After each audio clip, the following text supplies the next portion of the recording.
Good afternoon, and thank you for making the time out of your busy schedule to attend this webinar. Our webinar today is collaboratively facilitated by Andrea. Andrea, please introduce yourself. Bonjour, hello everybody. My name is Andrea Menard. My pronouns are she, they, and wewa. My family is originally from the abolished Red River settlement in the Treaty 1 and North Dakota area. Over to you, Everett. I am Everett Igobwa, and my pronouns are he, his, and him. My role at CTL is Lead Educational Developer, Critical Pedagogies and Equity, Diversity, and Inclusivity. The webinar will be about 15 minutes, followed by a Q&A session. Please submit your questions via the link in the chat, and you can additionally post your questions in the chat or ask them in person after the presentation. Before we begin, I would like to do a land acknowledgement. Amiskwachi Waskagan is the Cree word for Beaver Hills House, in which present-day Edmonton is settled on. The University of Alberta North Campus sits on Papas-Chase Nation land and Métis script and is located on Treaty 6 territory.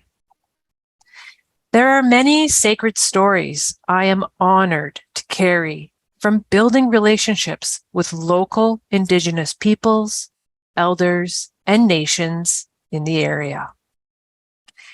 As I walk in the nearby river valley, a feeling comes over me, a type of understanding or connection takes place.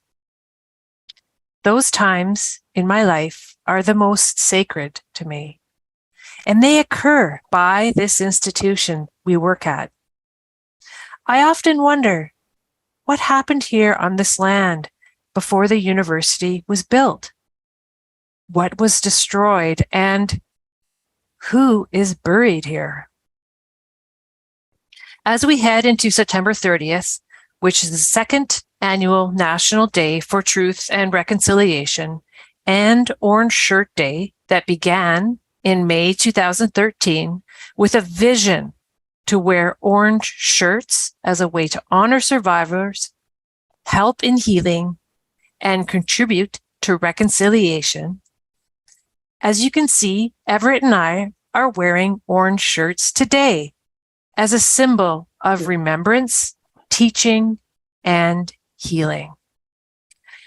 I am reminded that we have a lot to learn at the University of Alberta in terms of respect, reciprocity, and relationship building with Indigenous communities, peoples, students, staff, and faculty. And I encourage you to rigorously engage in your own gaps in knowledge about the truth of what happened in Canada to Indigenous peoples, and understand reconciliation will be a part of your personal and professional lives forever. Megwich, Marcy, hi. Thank you, Andrea.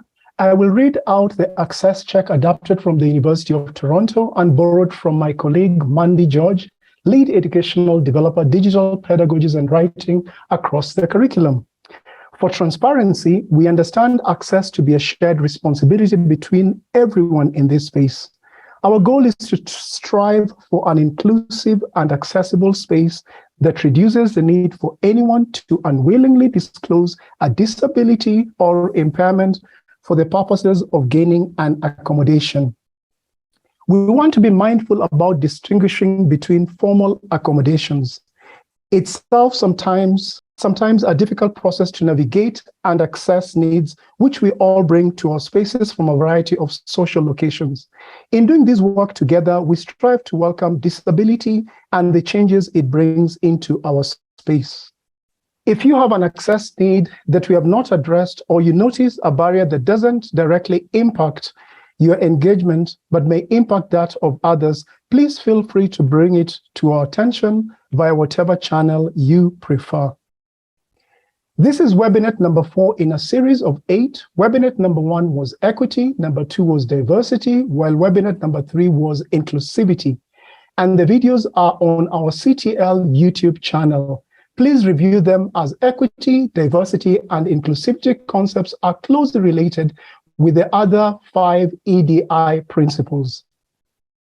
During this webinar, we will list the 8 principles of the EDI strategic plan. Additionally, Andrea and I will discuss reconciliation with Indigenous peoples as it impacts learning and teaching. Our EDI strategic plan is guided by 8 principles: reconciliation with Indigenous peoples, accessibility, intersectionality, equality substantive, diversity, equity, inclusion, and human rights. At CTL, we have developed teaching and learning associations for each of the 8 principles, and please refer to the equity, diversity, and inclusion webinettes. At CTL, our teaching and learning associations for reconciliation with Indigenous peoples is summarized as follows. Beginning in truth and moving toward the building and sustaining of respectful, responsible, and ethical relationships with Indigenous peoples and all those living across the nation we now call Canada. Reconciliation refers to a process of building and sustaining respectful, ethical relationships between Indigenous peoples and the rest of Canada based on mutual understanding and respect. Universities across Canada responded to the Truth and Reconciliation Commission's 94 calls to action in ways relevant to their institutional context. The University of Alberta has responded with an emphasis on capacity building and foundational change in support of Indigenous initiatives, programming, and personnel, with a vision for making the U of A a welcoming place for Indigenous students, staff, and faculty. The university's equity, diversity, and inclusivity initiatives will endeavor to support the principles of the Indigenous Strategic Plan and prioritize cross-collaboration with it. Andrea and I will discuss a few questions in an attempt to explore reconciliation with Indigenous peoples in a good way. The first question is informed by a quote on the write-up of the back of the book, Inuit Hayimayata Kukani, What Inuit Have Always Known to Be True. The colonization of Inuit territory happened at a time when Canada, ironically, was lending support to the decolonization of other parts of the world. How can this statement lay the foundation to our discussion today regarding truth and reconciliation? Thank you, Andrea. I will attempt to answer this first question. Colonialism in Canada resulted in the dark period of the residential schools for the Aboriginal peoples, and this is very important for reconciliation to be deconstructed in a good way through decolonization and indigenization. When I say a good way, I mean drawing from the traditional ways of knowing, and for example, the 7 sayings of the Anishinaabe grandfathers, or the 8 Inuit Hayamanatukani principles, abbreviated IQ. Decolonization is very important as we embrace and champion reconciliation with Indigenous peoples in the country we now call Canada. Everett, I'm so glad that you mentioned the IQ, the Inuit quotient, as well as the Anishinaabe grandfather teachings. If we localize our Indigenous knowledge here, there are Cree, Métis, Blackfoot, and Dene teachings we can embark upon together as a university community. Thank you, Andrea. What is truth and reconciliation with Indigenous peoples, and why is it important, Andrea? Well, Everett, one has to get to their own truth first. The truth of what one has been taught or not taught in the education system, and also how one has been programmed to think, usually in such binary, strict, sanitized, and narrow ways. There are different perspectives out there, different ways of thinking and being that the masses and the leaders of our departments and organizations are not appreciating. And gaps are starting to form in society and in our work-life balance, and also in the ways that we teach because of this. Getting to your own truth before embarking on reconciliation is an important first step. Secondly, humility and active listening to all Indigenous peoples, no matter what their position or position in life is key.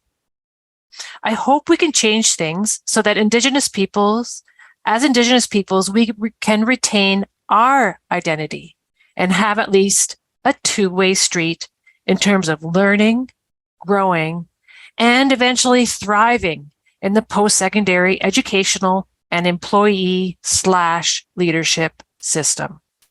This means things have to change.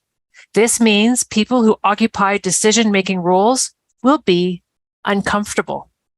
We, as Canadians embarking on reconciliation, must continue to challenge the norms. Everett?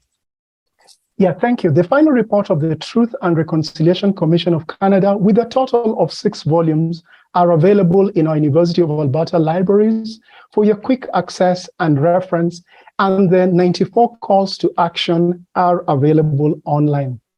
Andrea, what is a blanket exercise and how can we use it in a good way to nurture truth and reconciliation with Indigenous peoples? All right. A blanket exercise is a good example of an Indigenous pedagogy. It is experiential in nature and allows the participants to get out of their heads and into their hearts, which is the main way Indigenous peoples experience learning, teaching, and life. While participants are told to walk on regular blankets that are spread across the room. The blankets are supposed to represent the land or Canada. The land continues to be folded up or completely taken away as different decisions on behalf of the federal government are announced. Participants represent Indigenous peoples in Canada. At different times, some are given a card that says, "You have smallpox now, please leave the blanket," while others have to stay and face the consequences of the Indian Act and other colonial policies that occurred throughout the decades, while their land is being taken up by industry or other settlement.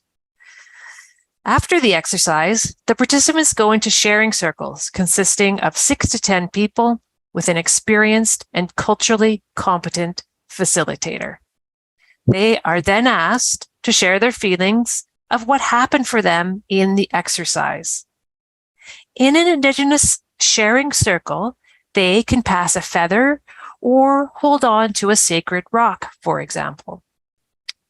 Many feelings were expressed in the sharing circle at the blanket exercise the interim provost and vice president academic Dr. Verna Yu hosted at the Senior Leadership Retreat. And Everett, you and I led a circle each. Yes, Andrea, I was honored and humbled to attend and participate in the blanket exercise on August 29th, 2022. I have had lived experience working in the Yukon and Nunavut in the communities of Pond Inlet, Kingite, Arctic Bay, and Aviat. And during the recent blanket exercise here at the University of Alberta, I was one of the small group facilitators, and the experience allowed me to reflect by learning, unlearning, and relearning in a good way regarding nurturing reconciliation with Indigenous peoples.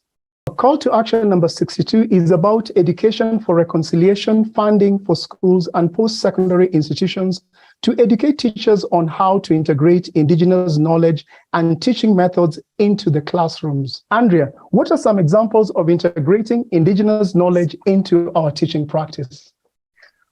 Everett, we can have a more thorough discussion after the webinette, but I'll give you a few examples. You can localize Indigenous knowledges. Find out what land you're on. Find out the nearby communities and nations surrounding the campus. Call them. 2, invite Indigenous guest speakers so they have a chance to lead a class and deepen your relationship with them. Also, it gives students a chance to meet an Indigenous person and learn directly from the source. Thirdly, Practice the art of active listening and humility. Thank you, Andrea, for your 3 examples. Something that comes to mind is using storytelling as a pedagogical tool in the classroom, and also incorporating the land acknowledgement in our teaching practice and encouraging our students to participate in delivering personalized land acknowledgements. Andrea, please give us a 30-second summary of our University of Alberta's Indigenous Strategic Plan. Everett and everyone, here is an example of a sweetgrass braid. And if you've read through the Indigenous Strategic Plan, which I'm so very proud that it launched this June 2022, you'll see that it's based off a braid, braiding past, present, and future. Now, these are snapshots that the University of Alberta has been through. So I really love this document for the past and for allowing us to see where we are. I especially love the future part.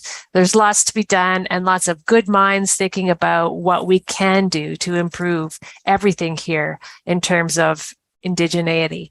I do also love page 14 of the Indigenous Strategic Plan, which are the guiding principles and values. I just want to note that the strength-based approach on page 14 says this: a focus on the strengths and competencies of individuals and communities, and an acknowledgement of structural barriers in opposition to deficit narratives that perpetuate inequity by assuming deficiencies. So this is just an example that we can focus on the structure and systems in the past of Canada instead of focusing on, like, say, victimizing Indigenous peoples. So this is a real shift for people, and I'm really proud this document exists. Everett?